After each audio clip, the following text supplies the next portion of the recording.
کہانی کنکر کا سبق۔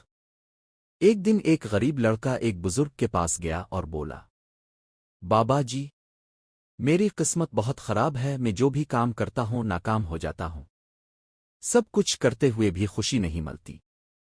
بزرگ نے مسکرا کر زمین سے ایک چھوٹا سا کنکر اٹھایا اور کہا، بیٹا، اس کنکر کو اپنے جوتے میں رکھ لو اور پورا دن گزارو، مگر ایک شرط ہے، جوتا نہیں اتارنا۔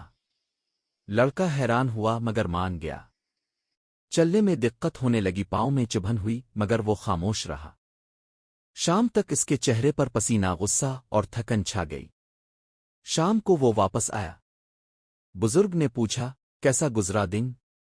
لڑکے نے کہا، بابا جی، بہت برا، ہر قدم پر تکلیف تھی، نہ سکون ملا نہ خوشی۔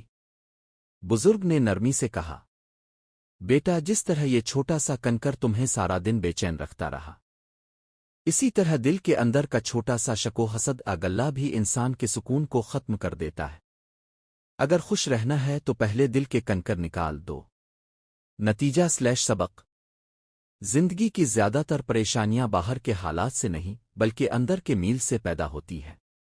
دل صاف ہو تو راہیں آسان ہو جاتی ہیں اور قسمت خود بدل جاتی ہے۔